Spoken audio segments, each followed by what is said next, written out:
Welcome to 141 and 2/3%, the wrestling podcast hosted by two lapsed wrestling fans who are back and not going anywhere. Oh! My name is Tyler. Will, my co-host, how you doing this week? It's been bad. Actually, it's been really bad. Yeah, same, bro. It's been real fucking bad for me too. I got Something's fired. in the water. So It's the fire water. Something's in the water. I got pre-fired. I didn't get proper fired. I found out my job location is closing, and I am going to be out of work at the end of June. From a location that you worked at. I hired you there for how long did you work there? 8 months. 6 months, a year? 8 months. 8 months. 8 months. Yeah. So you have a little bit of experience there. You'll have to come say goodbye to the old goat before we shut her down. I won't. I don't have any feelings for that place whatsoever. I actively try to hide from that place. So no, I'm good. Wow. Hey, sorry. It just wasn't for me. It wasn't for me. It worked out for you, and you were there for a long time. But you know me. You saw what I became in that store. I was a neurotic mess, just pacing around, screaming about things, sweating. Too much responsibility for you there. Too much responsibility when you hold people's lives in their hands. Because I work in electronics repair, cell phone repair, computer repair, video game repair. Mm-hmm. You hold people's lives in your hands with those phones, and you did not respond well to that whatsoever. Nope, did not. I think I had three panic attacks after shifts at that job. But that being said, I've had panic attacks. What am I saying? Panic attacks at every job I've ever had. Sometimes folding T-shirts was a little too much for me. Yeah, just too many T-shirts. Just towers of them. Towers. But I'm sorry to hear that, Tyler. I'm sorry that this greener pastures, right? You get to focus on the podcast more. Yeah, that's sure. yeah, that's the benefit. I'm not doing.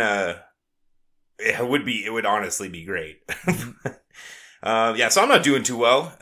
But on the plus side, I suppose, I was already overqualified and underpaid. So hopefully the next gig's better. But in the immediate, I'm drinking too much. I'm sad. Yeah, I'm a sad boy.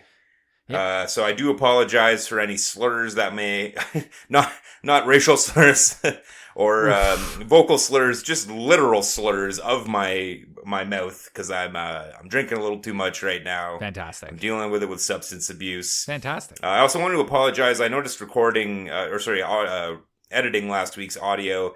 I usually record in the basement in a little audio studio setup I have. Unfortunately, I do have a house guest for the month, so I'm recording in a place with very high ceilings. It's not great for recording quality, so I do apologize for the echoes that our listeners might be hearing over the next month. It's not the most ideal of recording situations, but I really have nowhere else to go without risking other noises happening around me. So you guys are stuck with it until the end of June at least. Yeah. Or I don't even know how long she's here. Anyways, for a while, for a couple episodes, for a handful of episodes. Not much news this week to really speak of on my end. Is there anything you wanted to touch on before we headed into Smackdown? WWE 2K24 just dropped its first DLC, and I was one of those suckers that bought the holy shit edition for WWE 2K24. ECW pack is in. I am CM Punk. And I'm saying this, look, I'm trying to be more truthful. Steve calls me a liar a lot on the Chapter by Chapter show, so I want to be more truthful. I haven't played the DLC yet, but I have watched a bunch of videos of other people playing it, and God, I want to play CM Punk. CM Punk looks so good. I fucking love that guy. Classic Will maneuver. Yeah. Classic Will maneuver to already have prepaid for the DLC and not have played it at all, but of course I've watched other people play it. It's a classic Will move. We call it the Willie no do special because he doesn't do, I don't know. Let's get into Smackdown. That is what we call it. That's what we call it. Please. So Smackdown, May 10th, live from the Mohegan Sun Arena, question mark, exclamation. Mohegan Sun? Did not know Mohegan Sun had, expanded beyond the casino in Connecticut to name another arena.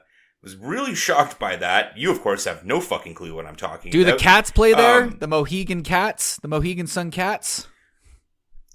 I know it's the Wilkes-Barre, Pennsylvania arena, which is the Wilkes-Barre Penguins, I believe they're still called, the AHL affiliate of the Pittsburgh Penguins, the NHL hockey team, and also known for being very close to Scranton, Pennsylvania, the setting of the popular sitcom The Office. Is there a team with the name The Cats? Like, just cat. Like, I don't want, like, tigers. I don't want any, like, pumas or panthers. None of that. I want cat. Well, you did say the Kansas City Cats. I did. Last week or 2 weeks ago. Yeah. The Kansas City Cats, I knew it struck a bell. If you go quickly onto the internet and you Google the Kansas City Cats, they actually were a team a long time ago, I believe. That the Ebbetsfield Flannels Company, which is a company that makes retro baseball and other sports gear, but mostly known for their retro baseball stuff, they have a hat for the Kansas City Cats, which is a very popular hat in their rotation. You will see it. You'll see it around quite a bit. I've even seen one like in Calgary. And you know, when I saw that guy with the Kansas City Cats hat on, and I walked up to him, and I'm like, "Dude, Kansas City Cats, Ebbetsfield, sick hat." He had no fucking clue what I was talking about. He just saw like a cool looking hat in like Vancouver or something and bought it. Yeah. And you could just look at the terror in his eyes when prompted by someone who actually knew what it was. Well, I mean, you have no shame when it comes to talking about sports. You will just like shove yourself into that situation, and there's no way of getting you out of it. It's actually kind of hard. You have to get like a shovel or something to get Tyler out of there. I think I found it. It's a kind of like a hand drawn cat looking thing sitting on a hat. Yeah, it's a wonderful looking hat, and which is why its popularity is so high. It's, you know, a lot of like Ebbetsfield tends to make hats in limited runs, and if you are a hat connoisseur like me, I'm they shocked got flannels. there's much crossover with this podcast. They flannels. Usually do limited series runs of these hats. They have a lot of flannels. I own one that I never wear because I'm so scared of ruining it that I just don't wear it, which is a bad combo. These prices I have a Montreal Royals Roberto Clemente jersey. That's just absolutely terrific. The sewing on it, the manufacturing on it is just so nice. But yeah, so Kansas City Cats, that is a real thing. But yes, so we're in Wilkes-Barre, PA. And we start off finding out that Lashley is hurt and that Dawkins is in for him for King of the Ring, which had already leaked on the internet, but they just confirm it at the top of the show. Aldis is in the ring. He brings out Cody, and Aldis says his next challenger has been determined, and it's Logan freaking Paul. And I put, this tracks. Obviously, from, insider knowledge, smart mark territory, you got to imagine Cody's going to win this no matter who it's against. Hopefully. So, he loses nothing. Paul really loses nothing losing to the champion. It's a huge name. You're in Saudi Arabia. He's got a belt. Pure heel. Not in King of the Ring. Checks all the boxes. And Cody immediately kind of broaches what we're all thinking pretty quickly here. That it seems like it is rejected by Paul that it's for both belts. But, then Cody kind of tosses out there beating him would finally make him a Grand Slam champion. And we'll talk about that a little bit later after I just run this down. Logan goes on to talk about how he's the longest reigning champion in the company, which is wild. Spitting hot fucking facts. Wild. Didn't realize we were there already. And also talks about all of Cody's greatest moments being overshadowed by Logan's achievements on those nights, which was really funny. Like the cross ring double lariat with Ricochet during the first Rumble that Cody won. Logan also goes on to, defend Prime with hard facts, which was just absolutely terrific when the crowd breaks out in a Prime sucks chant. They don't know. In that voice. I don't know. Prime is delicious. Prime is injected with B12 vitamins and delicious microhydrates. And it's like just rattles off like 4 facts about Prime. It's so good. Great dueling promos here. And at the end of it, it actually kind of sounds like it might be a dual belt match. They kind of keep it amorphous, I think, on purpose here. Yeah. if you put the US belt on Cody, you're basically tying that belt up, and it doesn't make much sense. Yeah. But thoughts on the promo, Will? Yeah, that's the real problem here. Is what is it for? I love the booking decision. Okay, we haven't seen Logan and Cody yet. I want to see Logan and Cody, but the stakes are pretty blurry. They're undercooked. The stakes are undercooked. Bazinga. You got to imagine that it's only going to be for the quote-unquote undisputed championship. I can't imagine they would unite, because it would be a de facto, maybe not a uniting, but it would be you would basically have the mid-card belt tied up with Cody with however long he's champion, which is probably going to be at least until next Mania when he fights presumably The Rock. So I can't imagine it's going to end up being for both belts. I can't imagine one reason or another. But like you said, like it's hinted in that way. And I remember Cody set out a tweet or an Instagram post or something where he said for both or something along those lines, that like officially claiming online that he's going for it. Or maybe it's not official. I don't know. And I didn't actually see the tweet. I saw a report about the tweet. So we live in the post AI era or current AI era. Anything can be made up. So, well, I'm going to need you to keep talking about.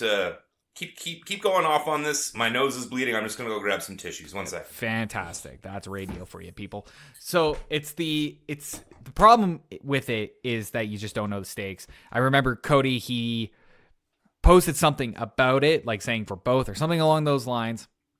So that kind of makes it a little bit more official, and to add more credence, I guess, to the theory, Logan Paul has just announced that he's having a kid. I think on the last episode, or maybe 2 episodes ago, we talked about how Logan Paul had a wrestling match gender reveal party, which is kind of amazing.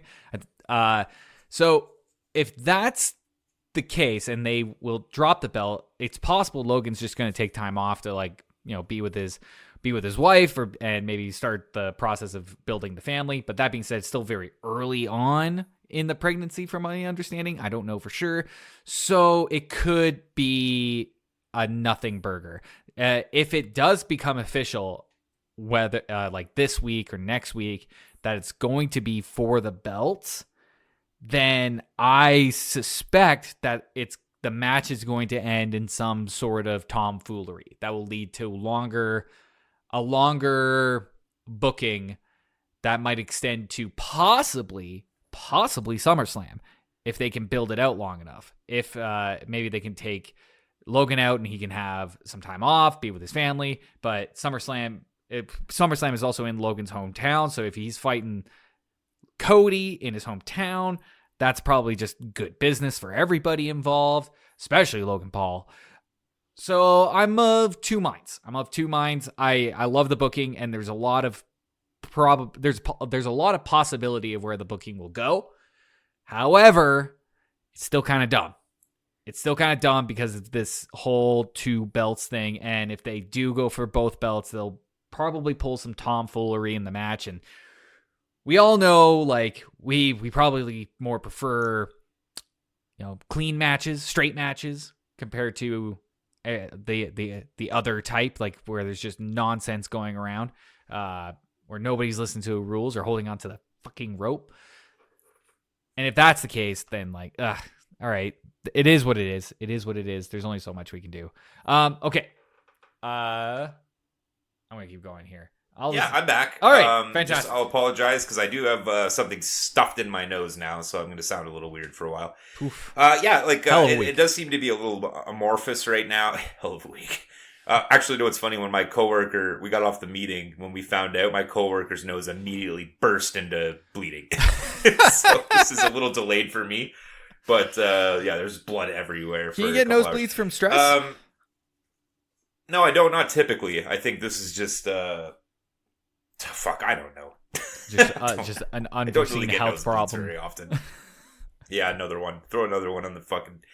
Let's go. Yeah, so we'll see where this leads. I did look it up that the sex of the gender of a baby. I shouldn't say the gender. The sex of the baby being born is determined around 10 to 22 weeks.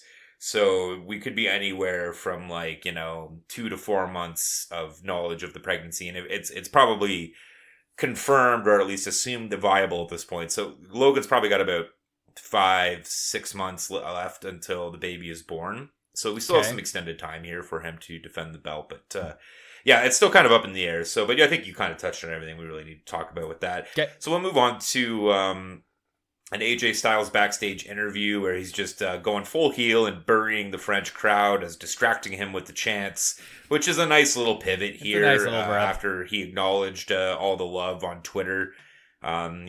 Breaking character on Twitter just to say how appreciative he was of the crowd, but then just burying them immediately. I will say, just before you go forward here, that the crowd really put AJ over for me. Like, I liked AJ before, but I kind of didn't like AJ. He was just so bland for me. But with the crowd doing what they did in France, they put him over. Like, now I'm like excited. It's like, there's the guy. There's the guy with the fucking chants. And I want to sing the chant. I want the American to sing the chant. Sing the chants. Il est vraiment phenomenal. La la la la la. It's so catchy. So catchy. So we move into our new ring announcer for SmackDown, Alicia Taylor. I looked her up after I saw her. Apparently she's a professional drummer, which we can really get behind. She looks like she signed with WWE and was in NXT for about 3 or 4 years ago. And they kind of smoothly moved past a little bit quick, but it did initially. I was like, oh, they just got like Samantha Irvin Jr. here to announce on SmackDown. I don't remember the old guy's name, but R.I.P. Yeah, I guess. We get Naomi versus Nia Jax. It's Queen of the Ring round 1 match. Jax quickly on the offensive. Naomi's really start working the leg, which was nice. Good job trying to sell the defeat of someone like Nia Jax by a competitor like Naomi. Naomi eats a fucking Samoan drop on the outside right onto the to the floor. Look meaty. Look fucking painful. Look good. Nia's having a lot more fun in the ring, presenting a much more interesting character lately. You know, we've talked about it over the weeks. Absolutely. We're kind of getting behind her a little bit more. I still don't like her, but if we're forced to deal with her, I'd rather have this version than we had the last couple months before. Yeah. And then, she's even selling a little bit more for the women. I saw her on a house show. I saw a clip of her in a house show. Getting powerbombed off the top rope by Liv Morgan through a table. Fantastic. Which is, bravo to her. And then here she gets Hurricane Rana off the top rope, which was also very nice. Surprisingly decent match all around with 2 women who I have questions about their ring work. I think Naomi's both of them have been looking better over the weeks. Naomi seems to be working back into ring shape, or at least WWE ring shape. And Nia has just been having more fun out there and just presenting a little bit more of a realistic character and props. I still don't really have interest in watching either of them wrestle on a week-to-week basis, but this is much better than what we've seen from them. Absolutely.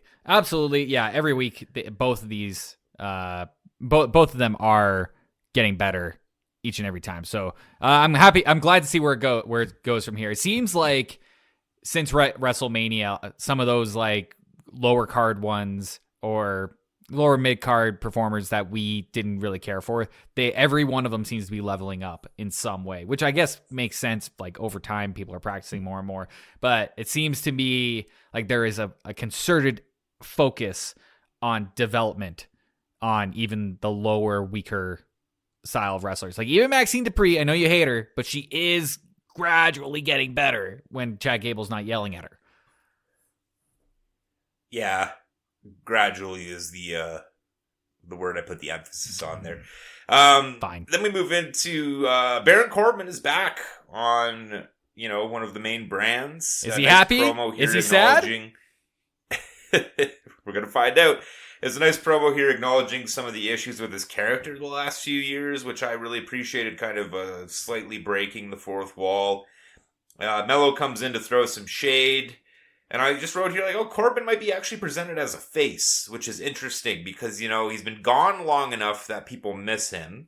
He's not subjected to Vince McMahon's booking anymore. he's getting into that, not legend status, but certainly like seasoned vet status. And I think people are kind of ready to give him some flowers for the work he's done over the years. I mean, like, he's a very imposing character. We'll talk a little bit more about him when, we'll go right into it.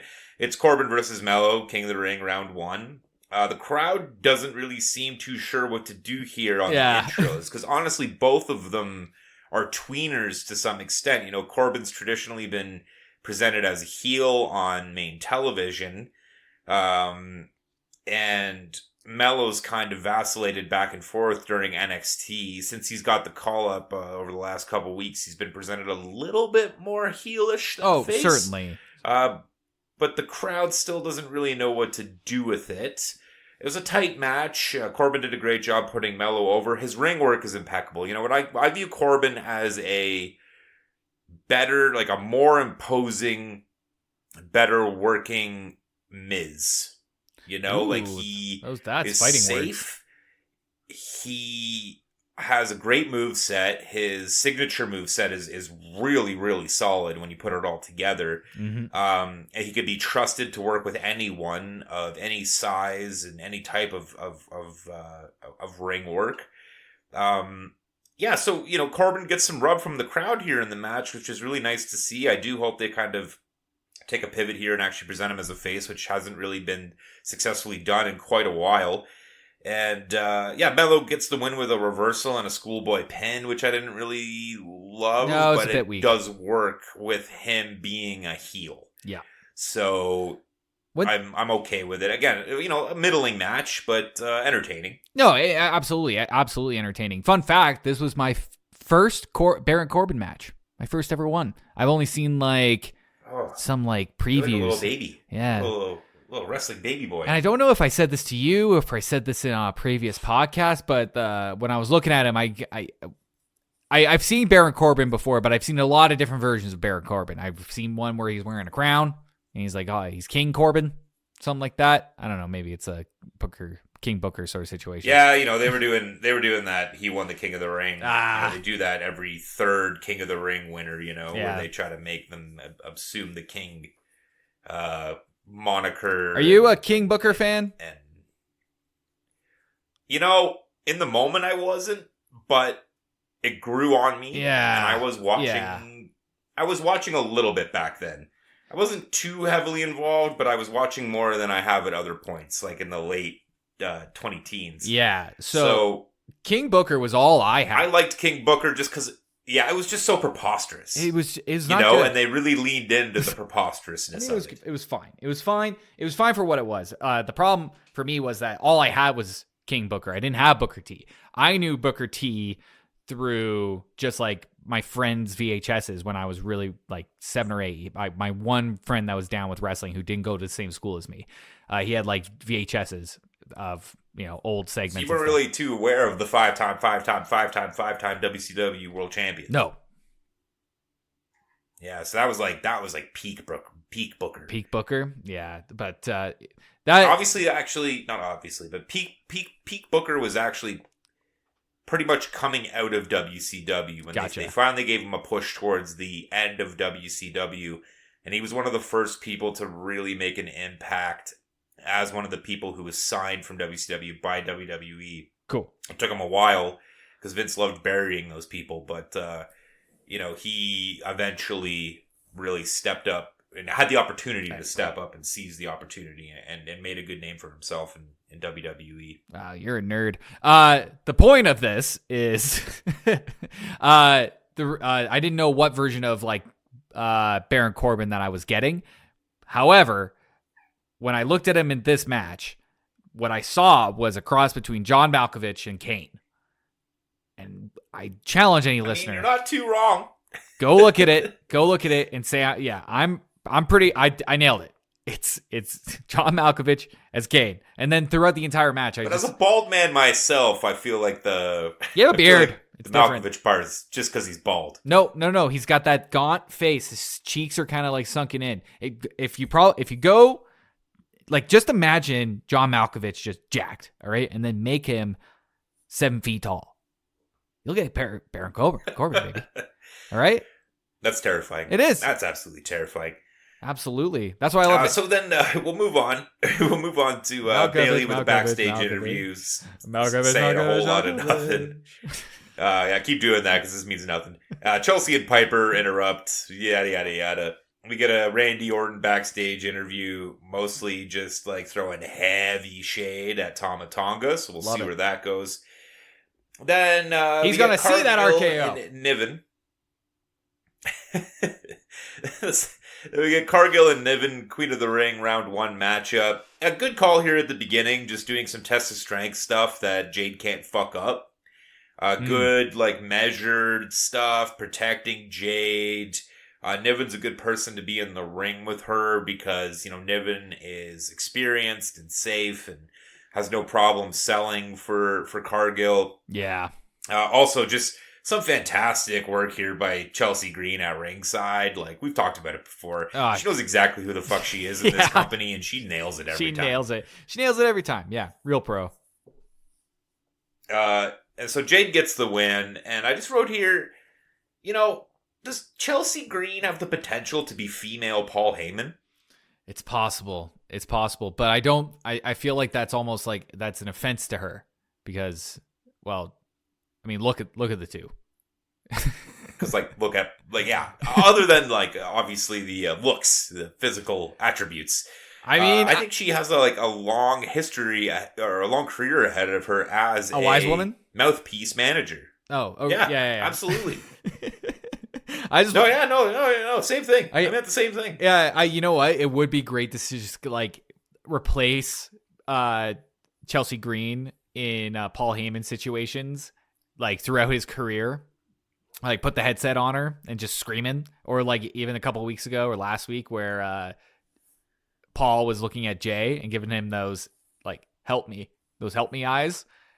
Chelsea would crush that. Oh yeah, absolutely. That would be great. Hopefully we get there one day with her and an aging buff ass Tiffany Stratton, and let's go with Tiffany Stratton. Young on the card. I just had this thought. Tiffany Stratton, Tiffy Time, is kind of like a new modern female Heartbreak Kid. I said it. It's out there. It's on the internet. I don't hate the comparison character-wise. I think you might be onto something there. She could have that. She can make that character work both as a heel and as a face. Absolutely. And there are a lot of things that make sense with that statement. I'll give you that. Yeah. I think I'm onto something. I think as soon as she starts doing Sweet Chin music, somebody owes me money. I don't know who. Possibly you. So, right after Jade gets the win, it leads directly into Jade going up the ramp and Bianca coming out to celebrate with her, and then afterwards face Candice LeRae. First, we get a quick Shinsuke Japanese promo out of the break. We haven't seen one of these in a bit, but it's a little bit tired, even though it's been a while. Really? I think it's being wrapped in a warm promo blanket. I just want to snuggle up to that promo. You know what you're getting. Yeah, exactly. You definitely know what you're getting. I could get an hour of that as fall asleep ASMR of Shinsuke promos. Oh yeah, I'd be happy, man. Yeah, I would do I would try to imitate it, but it would be incredibly racist for me. Yeah, you can't do it. But yeah, you could definitely do that for sure, 100%. So we'll go right into Bianca versus Leia because we know what we're getting into here. It's mostly domination from Bianca, broken up by some indie interference. We get a little worked knee injury after the indie interference. Worked a knee injury from Bianca. She's fighting through that, makes it a little bit more interesting. And Bianca's doing a pretty good job selling it here, but still wins pretty handily in a semi-squash. Yeah, more or less. No other notes for me. Yeah, not much to say here. Yeah. Then we get backstage in the Bloodlines there. Heyman wants Solo by himself for just a second to talk to him. Meanwhile, at Death Row Records. Happy. Solo is not happy with Paul's lies, causing him to be a third-round draft pick. Asked if Heyman gave Jay a signal last week, and Heyman just looks hilarious here. So good. He just is selling it so hard with the facials. It's so good. Solo says he has talked to Roman. and that Solo has the go-ahead from Roman to lead the group, which is absolutely going to come back. It's a lie. It's a lie. And he asked Paul for a hug and says he loves him while side-eyeing the rest of the Bloodline Wolfpack. Gotta get out of there, Paul. Heyman's a little too old. He's a little too old to take bumps at this point. But I wouldn't be shocked if he gave a rare one here. It doesn't happen very often. Oh, it's almost like cutting. Yeah. It's almost like blading, or some of these things that are kind of far gone, but when they happen, they have such an impact. I wouldn't be shocked if Heyman maybe ate something here at some point during this whole build up to the return of incredible. Roman. And it'd be so good. The return of the OG bloodline. Oh man, it will be so good if he takes a bump. I love everything that they're doing with Bloodline. I am so impressed with Solo in these last few weeks. Like, he has done such a great job. Massive jumps. Massive jumps. In his character work, and it was like a switch. It was like he was waiting this whole time, just off to the side, going like, "You guys don't have a fucking clue what I'm capable of. Just turn me loose." In storyline, I feel that way, and in reality, I think he did a great job coming in as an enforcer and just learning by watching. He's had an opportunity to kind of step up his game, he has executed it flawlessly. It's so impressive. Every little bit of it, I can't wait to see more of. And in a way, it's building up like a really great WrestleMania, because like everybody thinks that it's eventually going to lead to Rock and Roman. That's where Roman's going to get such a face pop. But anyway, I don't want to get down that rabbit hole. Presumably. Well, Rock Roman or maybe Rock Roman at Rumble. I don't know, because I think there really seems like they're going to push Rock Cody for next Mania after the run that they had. You could have Rock Roman to it and the amount of hype. You could have Roman and Cody versus V Rock and Bloodline. Yeah, true. Something. Well, we'll see where it goes. No matter what, it's exciting. Let me head into Angelo Dawkins versus Tama Tonga, King of the Ring, round 1. Tama's theme, kind of great. Awesome. Kind of here for it. Great intro. Love the fire. It was the right amount of intensity that we needed. And it was like, and he sold it well too. Like, he just has he has a really good ability of just selling that like intensity under the surface. You know what I mean? Like, great vibes from the intro. And Good I really loved the selling by Wade Barrett on why these two have never been in WWE, too wild, too violent, too untrustworthy, can't be trusted as professionals. I liked that aspect of it too, to put them over on just slightly another level. Dawkins gets some rub off the top with fast pace to start. Nice job by Tama here, giving him some opportunities to show up, because we know where this is headed. Dawkins with the smash on Solo, which was really shocking.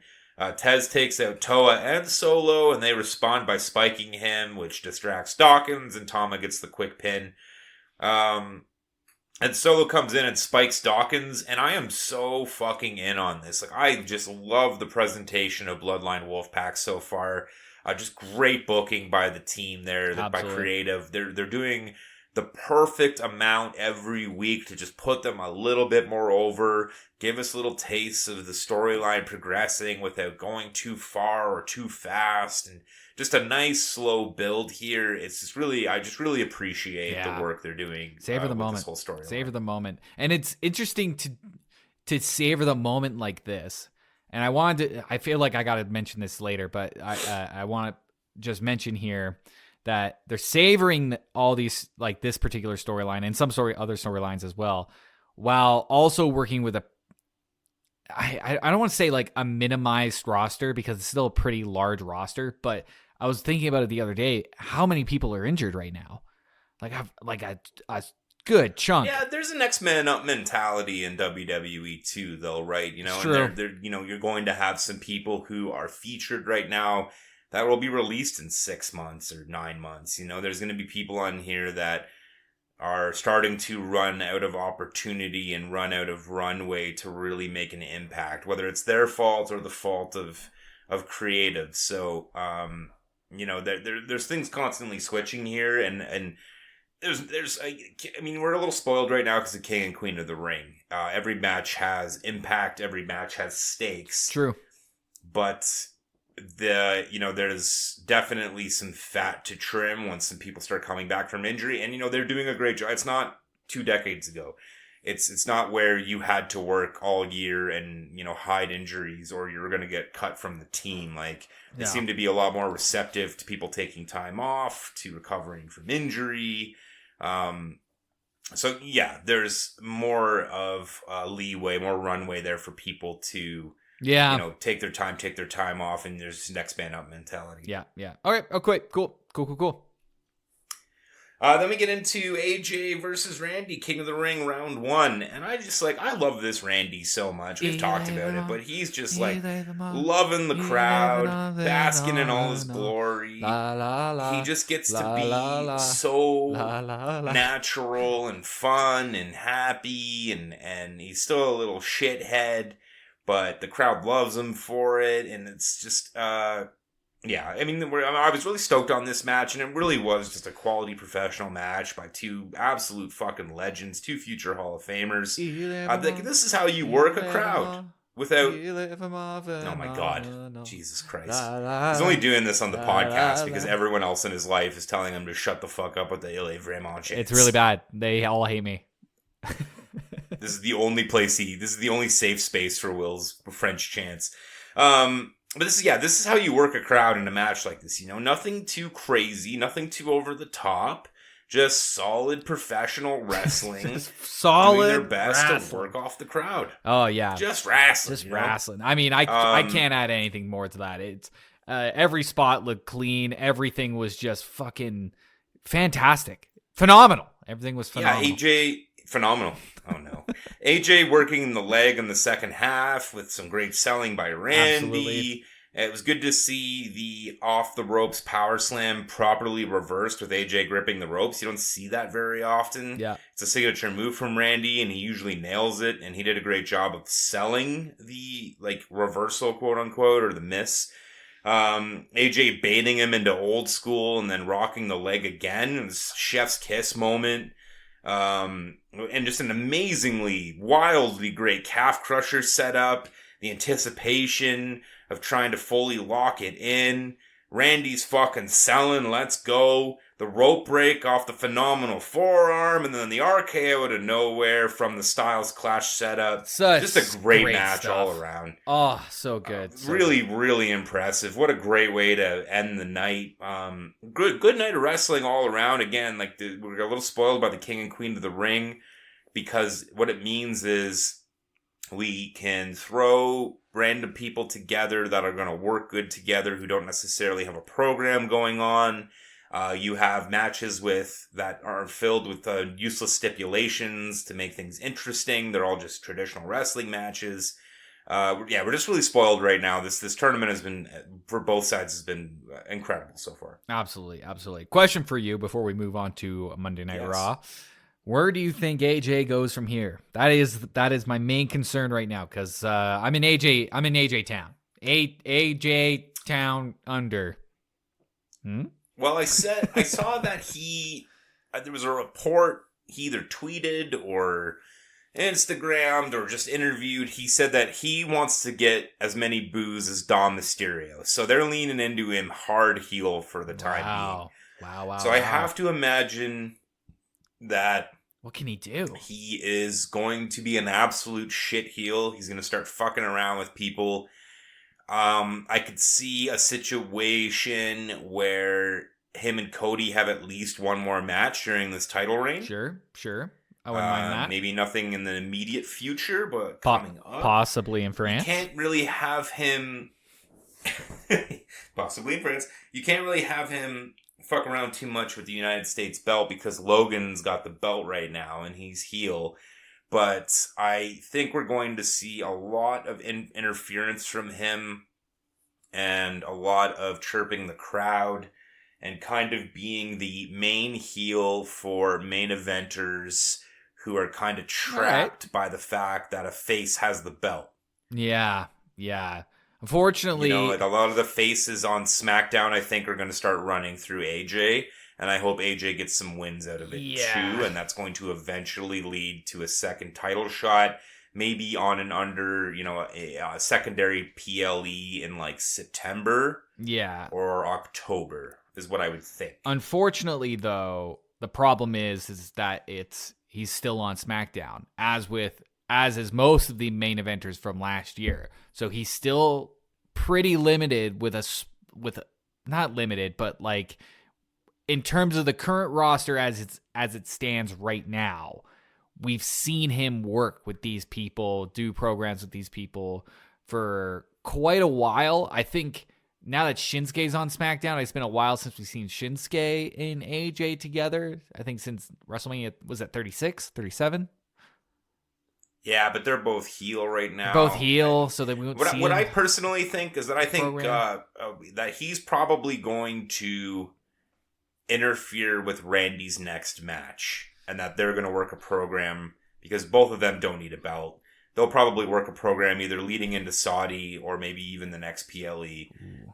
And then we'll go from there. I think that's probably where we're headed next. Yeah. I mean, I did love them. I did love AJ and LA Knight together. But that's already so much territory we've already tread. So maybe maybe they could do something else together. I wish they just did more like how they did it with LA Knight showing up at AJ's house and just honking the horn and calling him out for a fight. I wish we got like a couple more of those. Like things just kept on getting escalated. Like after LA Knight getting arrested at AJ's house, cut to a security CCTV footage of LA Knight like in the drunk tank essentially, and then AJ just barreling in, like kicking the gate down and just like smacking the shit out of LA Knight. I think that would have been great. I think if we can keep going in that direction, we got ourselves some business. Well, they probably have a rubber match at some point, right? Probably. They each took one. Knight won at Mania, and then AJ won the Contenders match. So I think we'll probably have a third one of those too. Like I said, right now with Cody having the belt and him already fighting AJ, I think we have to have some time before they fight again. So yeah, I think he's probably going to go through Randy and another LA Knight. And who else is like face and big time? Let's maybe Kevin Owens. Kevin Owens would be a good one. There's a few people there for him to Bailey? kind of work his way through until, yeah, sure, why not? Styles Clash on Bailey. Okay, well let's move on to Raw. It's Raw May 13th at the Bon Secours Wellness Arena. Go Cats! Greenville, South Carolina. Home of, I think you're going to like this name, Will. Greenville, South Carolina Arena is home to the ECHL team, which is 2 levels below the NHL. The Greenville Swamp Rabbits. Oh, that's even better than Cats. Swamp Rabbits. Pretty fantastic name. You know, big fan I of gotta that look name. this up. I believe they're an LA King. I think they're an LA Kings affiliate, if I'm not mistaken. I believe it's the LA Kings, then the Ontario Reign, which is not based in Ontario, Canada, and then the Greenville Swamp Rabbits. Are you aware that there is a Ontario in California? I was not aware. Do they all say it's only Bud? something I've ever really known because... Sorry? Do they all say Bud? And are all the liquor stores closed at 7? No, it's like a town an hour east of LA that's just happens to also be named Ontario, which is, I never knew about it until sports. But yeah, weird. Raw, May 13th. Drew is headed to the ring with purpose. Right off the top, he is met with deafening CM Punk. Well, actually not deafening. He's met with CM Punk chants. I wrote this as my last note for this Raw, but I'm going to say it right off the top here. Fucking weak crowd. Yes. Really weak crowd tonight. Weak crowd on Monday Night Raw. I mean, they showed up at certain points, but it was usually just for the main faces. Not faces, the main, like, characters, rosters, most popular. Pops. The biggest pop guys. The boos and the cheers. But only the main guys. Yeah. From what I hear, and I read an article last week, and take that with a grain of salt. I don't know which article, don't know who, but from what I understand is from behind the scenes, WWE is going to try to encourage the crowd in a natural way to respond to shows the same way that Leon France did. I don't know how they're going to do it. My idea is maybe putting plants in the crowd that will help guide the crowd in terms of chanting and who to cheer and who to boo in case people don't know exactly what they're getting in for. And then I also was thinking like a longer term play, because we're all about long term booking at WWE now, is that they're going to start funding more soccer around the United States and encourage the soccer culture and all the chanting. They're really playing the long game there. Yeah.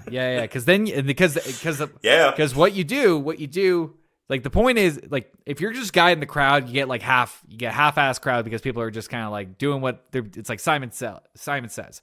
But if you build it in their soul, like France did over centuries of kicking the ball around, possibly a millennia of kicking a ball around.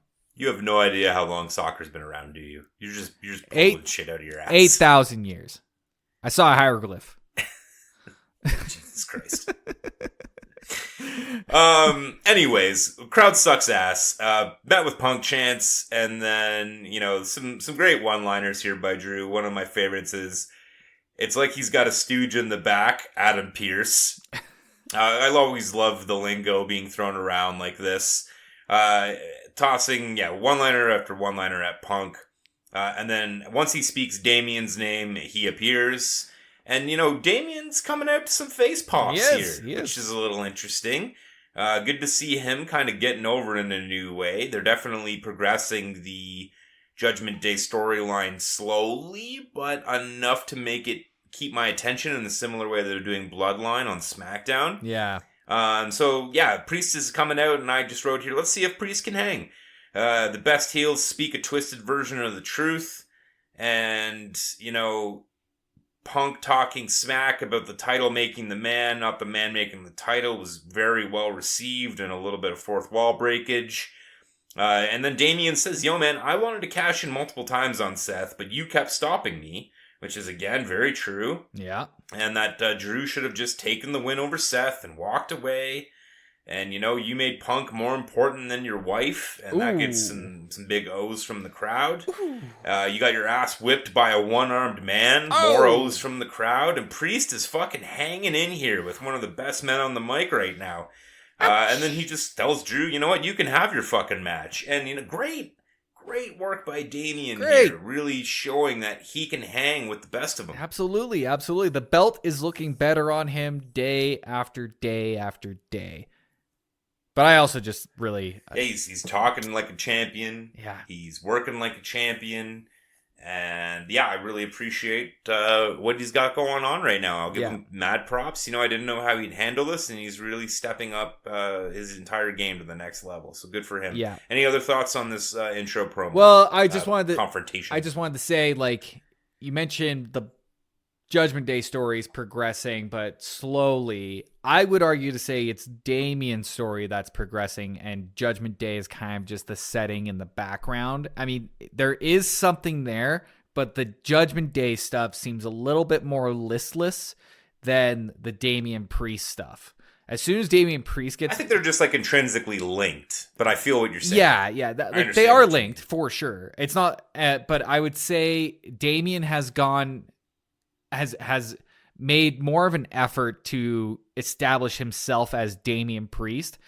And the way I would compare it is like Solo from Bloodline. You don't see Solo going out there without the rest of Bloodline being represented, without Paul Heyman. It still seems to be pretty group oriented, with Solo taking the lead there, which is still great.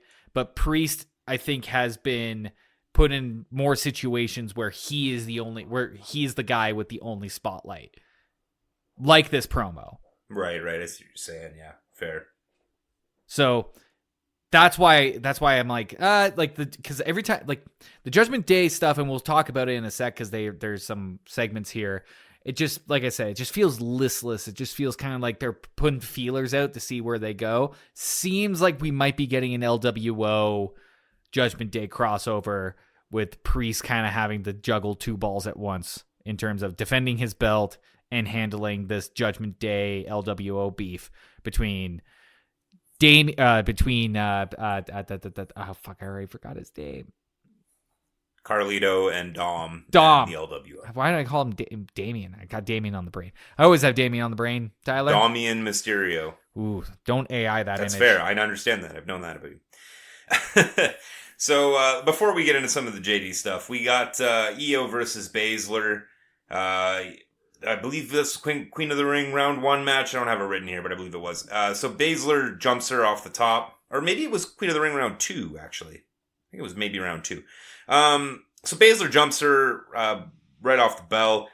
And I said, wow, like Michael Cole dropping a World of Stardom championship match between the two of them. And we really are in a new era where they're actually acknowledging that shit. Also, we get the first time that the commentators actually vocally acknowledge the Wyatt stuff happening with the flashing QR codes. Yep. So I think we're probably building towards them coming back sooner rather than later. Baszler really leaning into the ruthlessness during this match, and it's a pretty solid match all around. Pretty you can solid, tell these actually. two are really, great competitors. The stakes are a little bit higher being a Queen of the Ring match. Yeah. Excellent mat work towards the finish that I really appreciated. You don't see the women really engage. Well, you don't see a lot of them, men or women, engaging in a lot of mat wrestling these days towards a finish. And I thought this was really nice towards the end. Io ends up with the victory. And then she gets an in-ring interview, which they seem to be pushing a little bit more, these in-ring post-match interviews. Yeah. Which is maybe the first miss for me in the new production era. I get it to try to have more of a sporting presentation. Yep.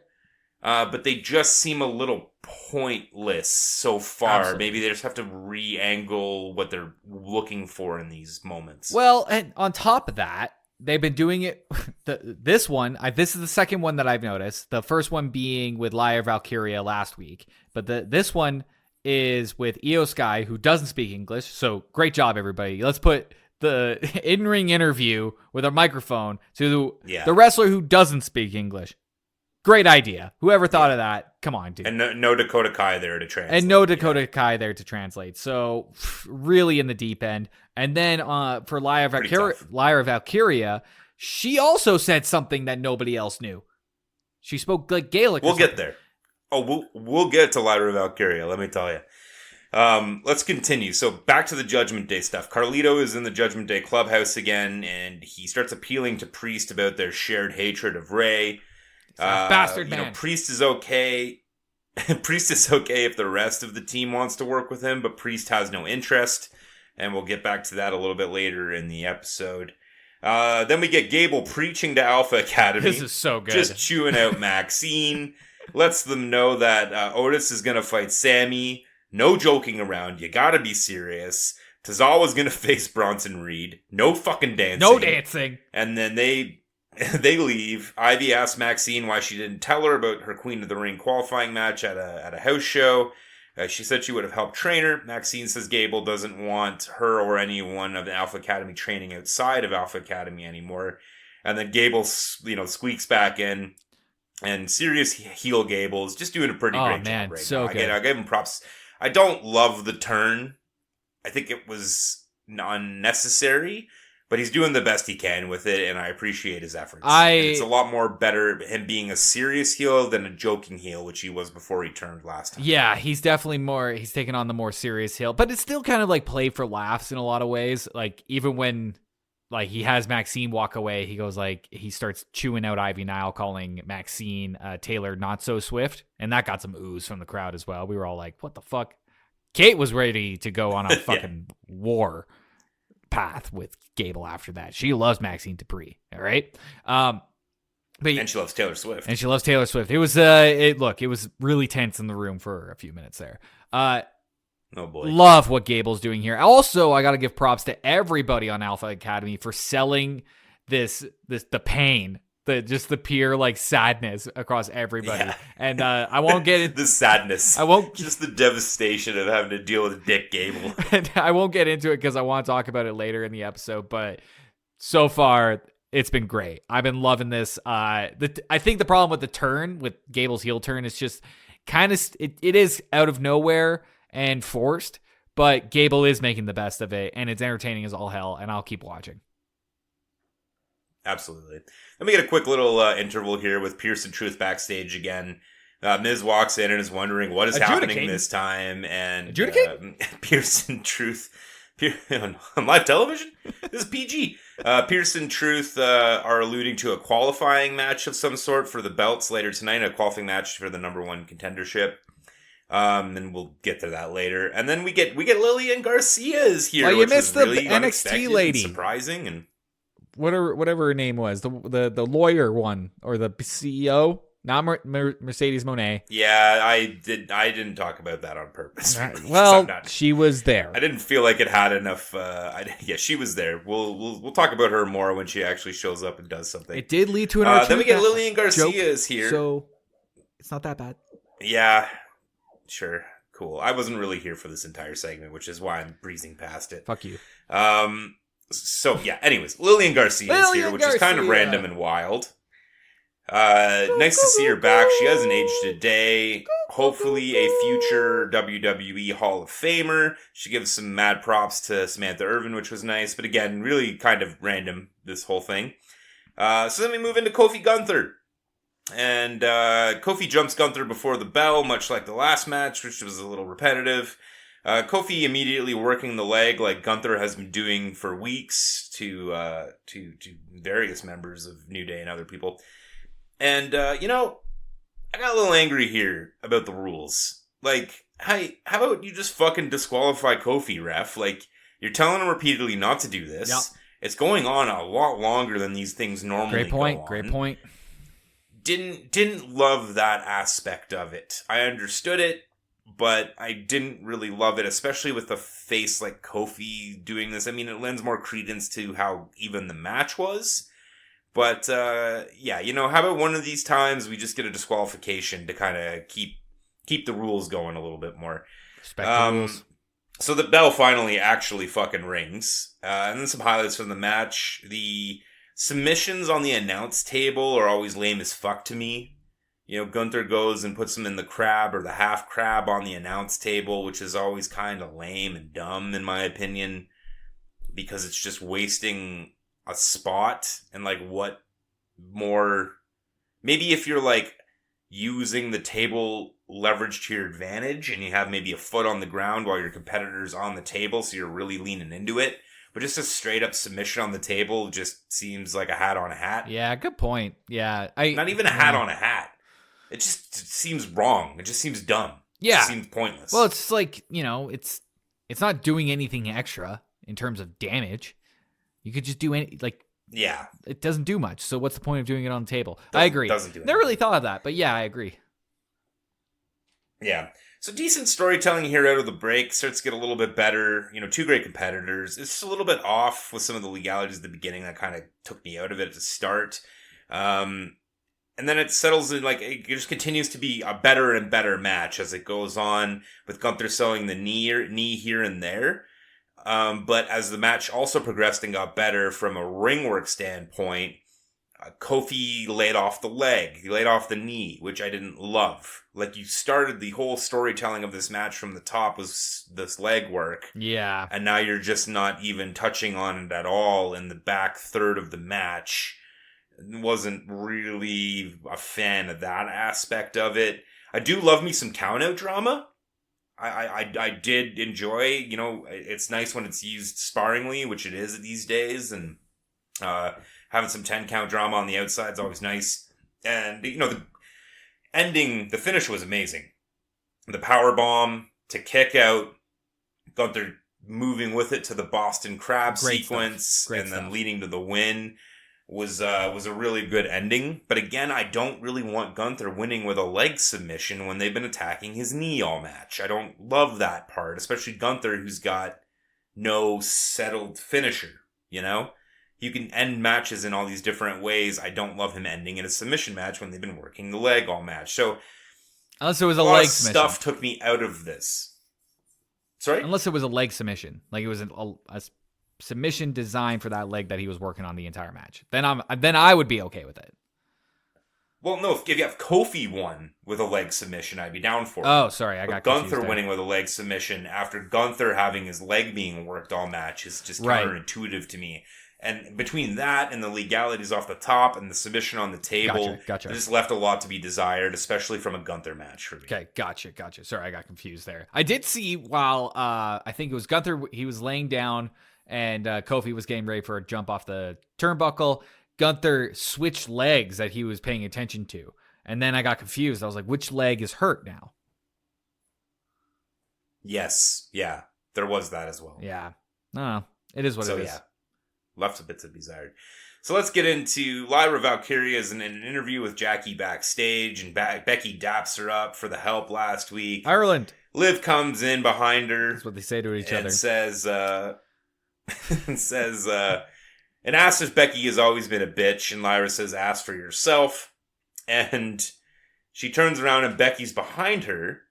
Becky punches her in the face, and it doesn't sound very solid, and it doesn't look very solid, because I rewound it conservatively 7 times to try to figure out what Becky said, and I still couldn't get it. The closest thing I got, which I wrote down here, is, I'm not the one that's here to flace the place fight, bitch. I'm not the one that's here to flace the place fight, bitch. I'm not. That's the best I could just. You got to put 7 a little more rewinds. Question Lil at the very end there. Try it again. Question Lil at the end. One more time. I'm not the one that's here to flace the place fight, bitch. Bitch? You added a question mark to how you wrote I'm not the one that's here. No, see, the question mark is me questioning. I know, but I want to hear it. I'm not the one that's here to flace the place fight, bitch. Bitch? Man. I'm not the one that's here to flace the place fight, bitch. Yeah, it's just underwhelming. All right, well, we'll come back to that. I have no fucking clue what that was. Quickly, Kofi's limping backstage. Cross says there's always more time to turn things around, so I guess that's where we're headed with those people. Cool. Then into Bronson Reed versus Tozawa. Gable just chewing Tozawa out all the way to the ring. Fantastic. Gable not shutting up the entire squash match. Screaming at him as he's lying on the ground after the defeat. At Pat and Michael, he's screaming at everybody. I just dropped something because I was so excited. But he was screaming at everybody, and it's so good. It's so good. You can hear him on camera as well. He's like, no, don't do it. Don't do it. I don't think they said it during this match. I think it was during the next Alpha Academy match. But Cole likened him to an over-enthusiastic sports father. And I thought that was just a great analogy for what Gable is trying to present here. But we'll talk a little bit more about that later. Then we move into Kaiser and Gunther walk and talk in the back. Kathy Kelly comes in for a quote, and Gunther doesn't want to talk. So Kaiser is addressing some of her questions regarding the remaining King of the Ring competitors and some of the ways that Gunther has won the last few matches. And it seems to be setting up a Kaiser Sheamus match in the future here, which good on Kaiser. Hopefully he gets a clean win and gets a little bit more rub because, we're big Kaiser fans here. And love Kaiser. He's been underutilized the last few weeks, especially since they took out Vinci. And then more filler. We get Pierce backstage with Jackie. Fatal 4-Way is announced for the number 1 tag contenders later in the night. And then Braun Breaker comes in, and he's still pissed that he's not in King of the Ring. So we're punting this storyline for another week. Sorry, Braun. We're out of NXT. Anything for any of those? Sorry, Braun. We're out of NXT people just to feed you and then fire them. Sorry, we released everyone that we fed to you. I can't do it. My hands are tied. We gotta. I don't know. Maybe go last Judgment Day. Go kill Tozawa. Go kill Tozawa. We get Stark versus Lyra Valkyria, Queen of the Ring, round 2. And still disappointing. Lyra just doesn't look like she belongs. From the intro to the ring work to the mic work. She seems a little bit unsure of herself on the entrance. She's a little behind in the ring. Like, honestly, Zoe Stark just looks a league above her in all aspects, in my opinion. Lyra's getting a bit of a rub from the crowd, which is to be expected. They really are pushing her, and she's had Becky's back. But everything just looks a tad forced and phony from her, from the facial reactions to the crowd and trying to hype them up, where everything from Zoe is just so natural and on point, and the ring work is great. Like, I feel bad for her. She had a great run with Trish. She, popped her up a level. She's great in the ring, but she's just like trapped in this mid card with no title to win. There's only one set of tag belts, so her and Baszler properly should have the belts. They don't have them because they're trying to do the thing with Bianca and Cargill. Like, it's just, I just feel bad for her. And then afterwards, Lyra gets the win in a way that I also didn't really feel like she deserved, but I get it. It's a face going over a heelish person. But we get an interview with Lyra in the ring afterwards, and again, just very forced and scripted, and the Gaelic didn't come off well on mic, and the crowd didn't have any fucking clue what was happening, and they weren't responding to anything in English either. Lyra faces Io next week, and I'm hoping their styles can kind of make for a great match and show what Lyra's really capable of, but I've just been very underwhelmed by Lyra's call-up so far. I don't want to say I completely disagree, but I did think Lyra was better in this match than she was last week. And I think that little bit of rub from the crowd had to do with the work that she was putting in the ring. Because if you think about it, like we just said, like the crowd was already weak. So it was harder to get a reaction from the crowd, even though they've already put the seeds in earlier in that episode with like her getting dapped up by Becky and all.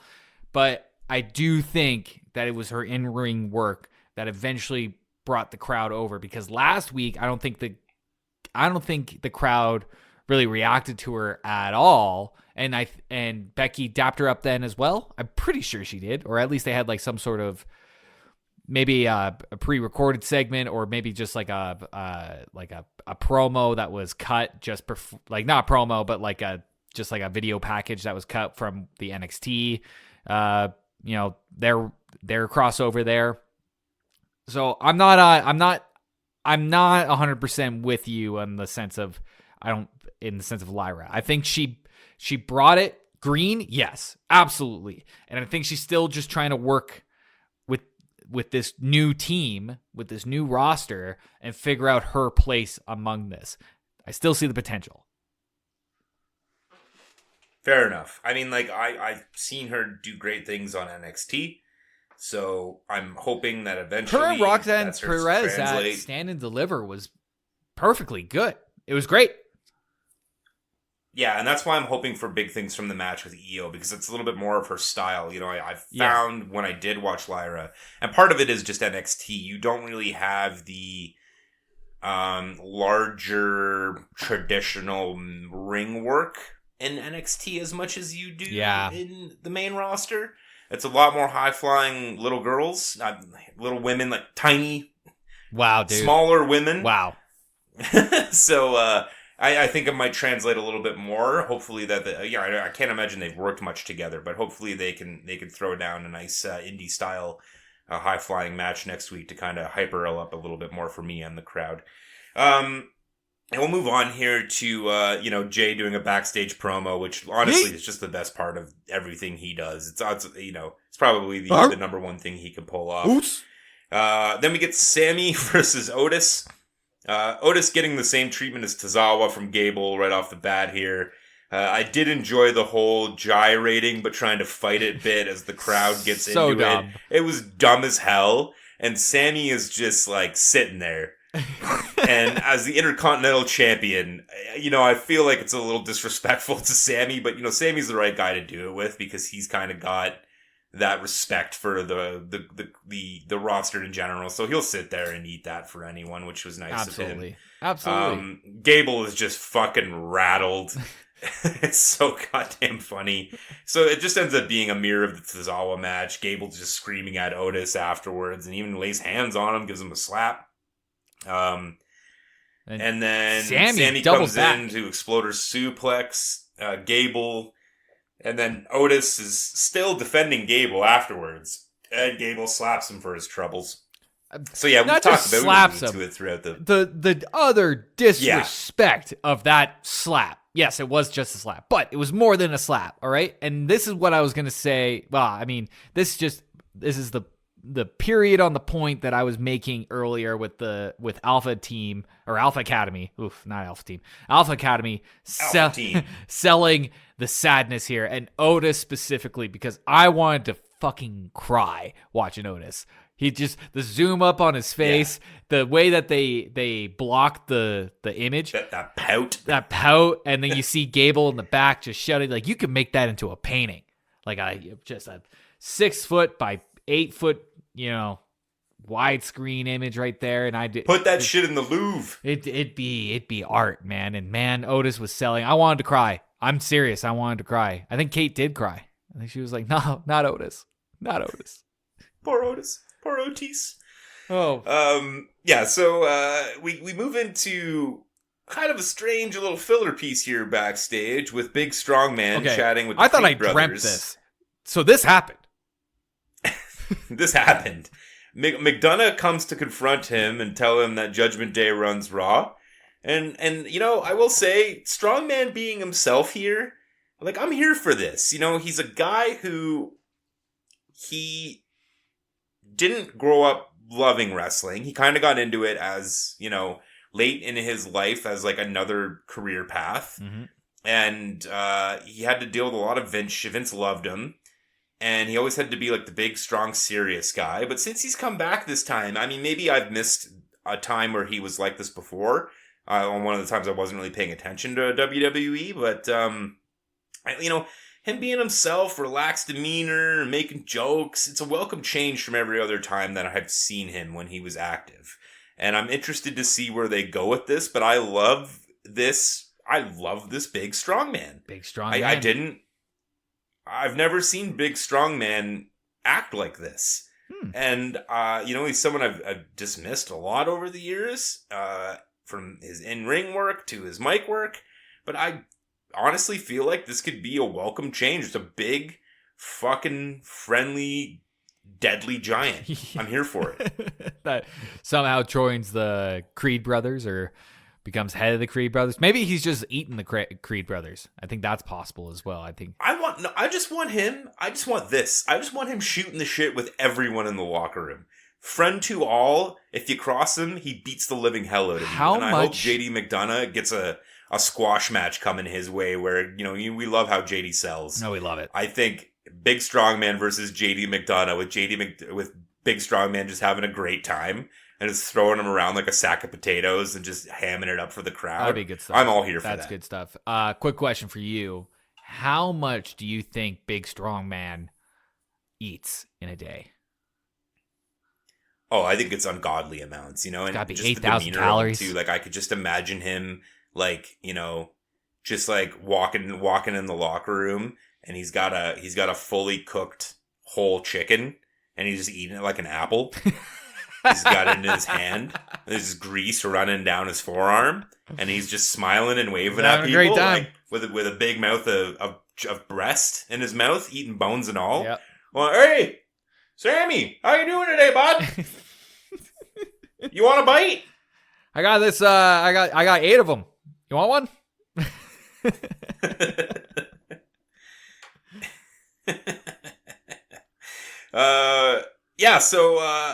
love that. Then we move into Becky versus Dakota Kai. Let's breeze through this.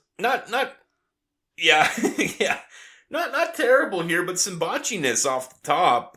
Dakota still seems to be working her way into match speed, I think. I think they threw her in a little too early. I'm not sure how much time she actually got after recovered from the injury to really work shit out in the Performance Center, and I think they're kind of working her into ring shape on camera.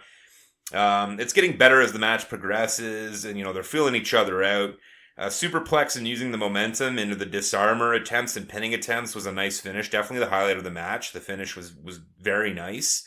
And again, more mat work, which, I'm always here for, especially for a finish. Then DC jumps in before Dakota taps. Lyra runs in to get some more rub from the crowd and save Becky. And then while she's distracted, Liv comes out of nowhere, jumps Becky, throws her into a ring post, and runs out. Progressing some storylines here, but for the most part, a little bit disappointing for Becky and Dakota, who are two competitors I really respect and like to watch work. I still feel like you will have not seen the proper Dakota Kai. No, because this, what we've seen, it was fine. What you've seen so far, it's fine. But she is levels above what she's presenting in the ring right now, and I hope this isn't a situation where the injury changes her forever and we never get to see that Dakota Kai again. Maybe. I don't know. We'll see. I mean, I'm going to have to look it up myself because I haven't seen anything from that era of Dakota Kai at all. But to be honest, like, I thought it was fine throughout. Like, nothing comes to mind that, like, that was particularly great. I do like this stomp move that Dakota Kai is doing. I don't know if that's like her signature or something like that. It's where she pulls the opponent through like the middle rope, and it's kind of like a guillotine situation where she like then uses the rope to jump up and then stomp the opponent into the ground through her, around her back. I really like that. That looks pretty devastating. And Lyra Valkyria last week, or somebody took a bump off that, and it looked fantastic. So there's definitely potential there. But as far as this match goes and what I've seen from Dakota Kai, it's been fine. It's fine. Yeah, fine. Then we get Jackie backstage with Ilya. Ilya with a straight to the point promo, and it's a hell of a fucking promo.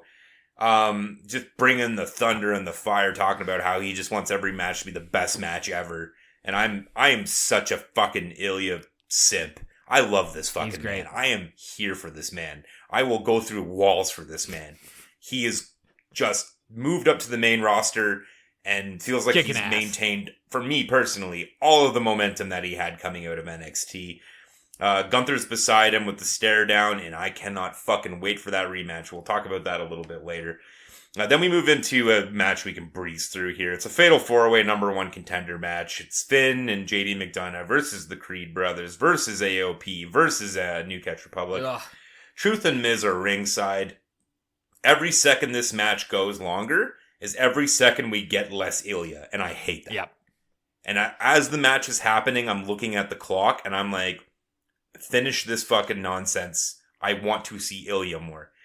Standard 8-man fair, chaos and then settling, chaos and then settling. Everyone gets their stuff in.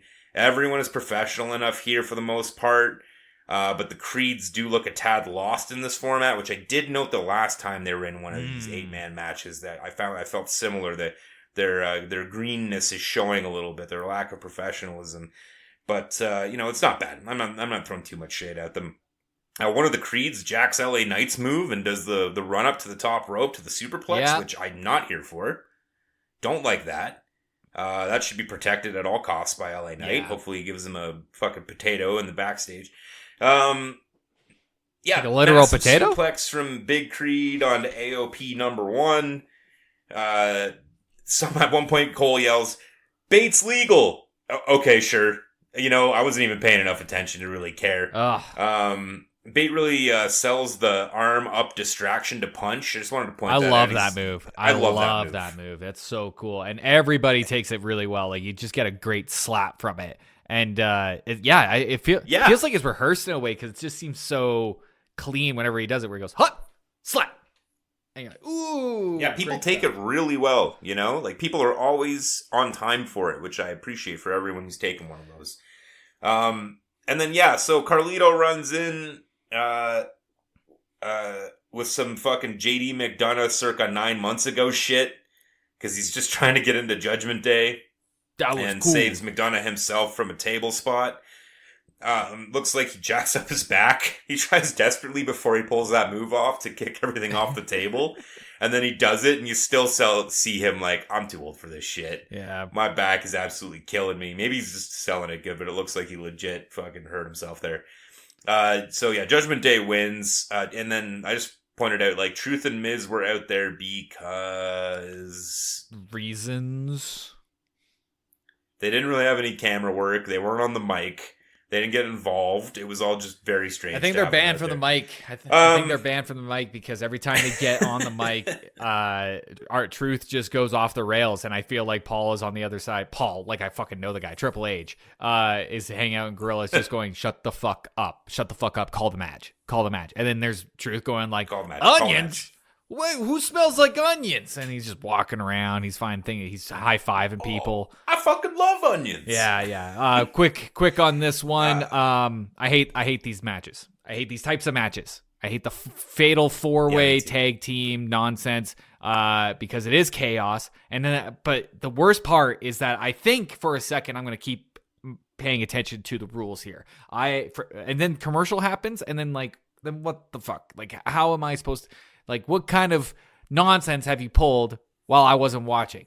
Okay, I need to see all of it. If you're going to do this, I need to see all of it because when we see this live, I will be paying attention to who's holding the rope when they're tagged. I will be paying attention to who's legal. I will be paying attention to the fucking rules, and I will be screaming when the rules aren't followed. We should be front row. Absolutely. We should be front row and be calling out. I wonder how much people would be pissed about that if we not dickishly yell it out, but just go yo, you're not legal. Yo, you're not legal. It's him. Yo. JD. Would they kill us? You're not legal. Get the fuck out of there. Who knows? Those people spent a lot of money on those tickets, so they might be pretty pissed if we wreck their yawn there. Can we move on from this? Yes. I fucking hate these matches. I know. I'm sorry. So then we get Ilya prepping in the back. Richard O'Shea stops by, and holy shit, he looks good. He looks dapper as fuck. I must have missed this. That suit with the chain and the glasses, he looks so fucking good. I don't know how I missed this. Anyways, that moves into the JD Clubhouse Part 3 for tonight. It's got Priest making fun of Dom's stash and asking him if Rhea and him are okay, which is interrupted quickly by McDonough and Finn celebrating and coming in with Carlito. And Priest says, you know what you did, Carlito? That was cool. And I'm kind of here for this dynamic, and we've talked about it a little bit earlier in the program, so not much to revisit here, but I'm into, Priest being the leader. I'm really shocked that didn't end up being more of a thing, with Priest just taking over the reins as the leader after years and months of them talking about how they were all equal. But whatever, we pasted past that. He is the champion, so I guess you can't deny it. But yeah, I'm kind of here for this Carlito kind of settling, trying to get into Judgment Day thing. I'm into it. Let's see where it goes. I mean, is it? I mean, it's just inevitable with LWO that they'll mix, and I'm not a big fan of LWO. But if something cool comes out of it, then that's cool. Mm-hmm. Hey, then that's cool, bro. Then that's cool, right? We want apples. We want apples, baby. So let's move into the main event. We got Jay versus Ilya. So let's see if Jay can keep up here. Luckily, he's only out there for about 10-15 minutes, judging by how much time is left on the clock. Yeah. And I just wrote, fuck, I hope Ilya wins this. Mostly because I desperately want Gunther Ilya, but you know what's going to happen. Ilya. Yeah, I want Ilya strapped to a rocket ship here. But I kind of don't want Ilya versus Gunther in a semi-final of the King of the Ring. It just doesn't have the right stakes for what this match is going to be. No. So, get into the match. Ilya gets some solid offense to start, which does not bode well for my boy. I love the selling of the missed H-bomb on the announce table, which leads to him basically selling the arm for the rest of the match. And I just love watching Ilya selling. He sells the pain on his offense. Oh, man. He's so fucking good at it, and it's over the top, the face but it's not things that unbelievable. He do, he just contorts his face and just goes this, ah! He's holding on to his jaw. Yeah, and it's just screaming. It's fantastic. And this kind of reminded me a lot of the Jade Cargill match from SmackDown. It's excellent decisions with the match construction. A lot of straight brawling and pop moves and power moves followed by breaks, not exposing Jay at all for being probably, at best, 75% the in-ring worker Ilya is, even though, Jay is much more over than Ilya in the main event crowd. So, good selection here on what they decided to do with it. A bit rough on the spear counter by one or both of them. Not sure who was to blame for that one. That was the only real criticism I had for it. And Jay wins, which I get. It's face versus face technically right now. No one's making a heel turn. The bigger name needs to win. No one interferes to cost Jay the match. And then that's what really struck me about the crowd was the two things was one, they finally woke up at the end of the event, and I was like, wow, they were really quiet. They were just so excited to do the stupid fucking yeet shit. It's not stupid, but it's overblown. But they exploded to do the yeet shit at the end. And I also said that we also get to see the disadvantage of the yeet lights that France has introduced here, is that the amount of like old ass white people that don't remember to turn off their camera light, their flashlights, so they're taking pictures, and they darken the crowd now in the Paul Levesque era. So you see these people like taking pictures because they know the finish is coming, like Jay's going up for the Uso splash, and you just see all these little camera lights in the background because they forgot to turn off their light.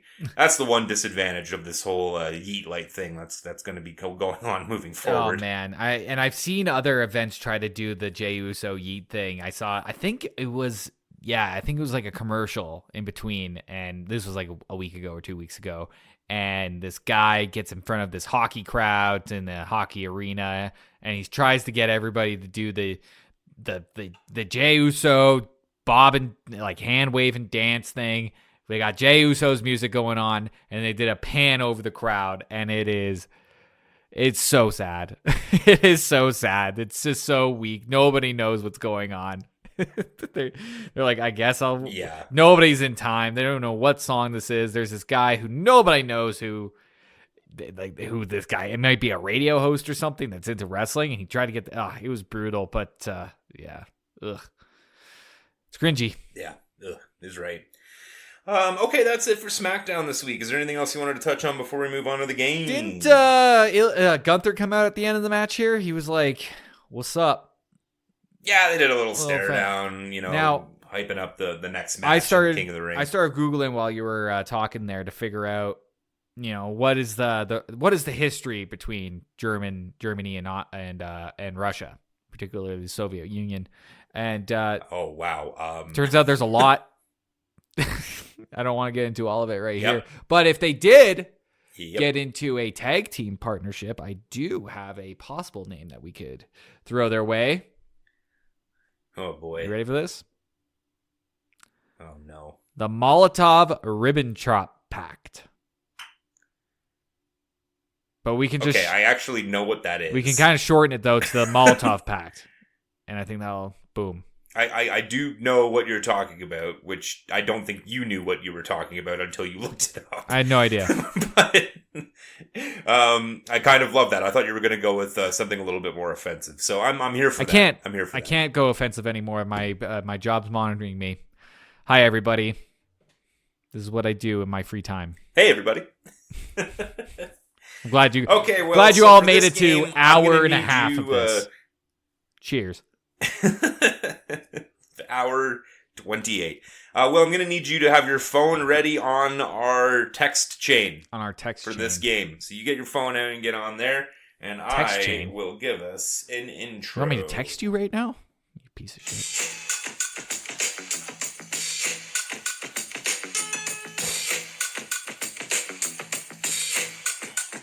You down with AOP, no fuck FT. You down with AOP, no fuck FT. You down with AOP, no fuck FT. You down with AOP, we miss LOD. You down with AOP, no fuck FT. You down with AOP, no fuck FT. You down with AOP, no fuck FT. You down with AOP, Paul needs to pee. Oh, hey, oh, hey. So, Will, you have your messaging app open to our text thread. Yes, you keep saying text thread. Like, is it like a group chat you're talking about, or just you?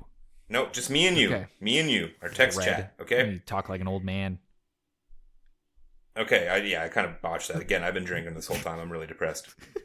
Will, I have sent you a picture. Okay. Will, is this Akam or is this Razar? This is Akam. Will, that is incorrect. This is Razar. Will, I am sending you another picture. Will, is this Akam or is this Razar? Damn it. Usually they have a name patch on them. I managed to find ones that did not have those. You know what's so funny that you did this, because I did clock the name patches in this last match in the Fatal 4-Way. And I was like, oh, that's neat, because I can finally figure out which one's who. And wow, that you really nailed this one. Oh man, let's look at the facial structure here. Oh, they're very much the same. But one has way more tattoos, but this could be a younger guy. This could be a younger one of them. I feel like I would have recognized all these tattoos. But unless they're all covered in tattoos, I'm thinking about this too much. What's the two names again? Akam or Razar? Okay, I think we're going to go Razar. That is correct, Will. This is also Razar. Okay, cool. All right. Will, I've sent you a third and final picture. Is this Akam or is this Razar? Is that my dad? Where'd you find my dad? What am I looking at? Okay, for the audience, Tyler has sent me a very old-timey looking photograph of what looks like a professional wrestler, a very built gentleman, but he's got a haircut of a man from like the 70s. But the thing about this is it could be just kind of like a doctored image, or maybe he was an extra in a movie or something like that was based in the 70s. Or I love this description. Like I just, it's hard to say. Like he's just standing there. He's got huge thighs, like just tree trunks. Massive thighs. It's just big man in general. I think the best way to explain what this guy looks like is like LA Knight, but bigger thighs. And 70s hair. LA Knight on the AJ Styles gas. The AJ Styles Randy Orton gas. Yeah, absolutely. Hit that training camp. With a 70s haircut. Yeah. I don't know. I feel like this is a trick question. I feel like this is like Bruno Sammartino or something. Well, this is not Akam or Razar, but it is... It's my dad. Come on. You got this. No. Come on. If it's not Akam and it's not Razar and the game is about AOP... Oh, is this? This can't be. Is it? This is Paul Ellering, baby. This is what Paul Ellering looked like. Oh my goodness gracious. What happened, buddy? Are you okay? He got old, bro. I mean, it happens. That's what happens. It happens. Wow. That's it for this week, Will. Quick game so I can go and cry myself to sleep over the loss of my career. I don't have much to promote this week other than, hey, if you're looking for middle management, give me a shout. Will, what do you got to plug this week? If you're looking for middle management, give Tyler a shout. If you're in the Canmore area, not this weekend of the 17th, but next weekend of the 23rd and 4th. If you're in Canmore, come see me. I'm at the Drake both Friday and Saturday night. I'm going to be playing all your favorite pop punk hits. You guys are going to love it. Oh, and I got to open for Wheatus'd, dude. And you weren't there to see it. And it was cool as hell. It was pretty cool, actually. And I missed it. The guy who sings for Wheatus'd, Mr. Wheatus'd himself, I think he goes by Brendan in his professional or personal life. But Brendan Wheatus'd. I got to talk with him for actually quite a bit, 45 minutes or so. Big Dune fan. Well, I mean, not big, but he was able to rock some Dune. And it seems to be like there's two ways to get into conversations with people nowadays, especially men. It's either sports, which I can't do, or Dune, which seems to be going very well for me. You have made yourself the Dune Man.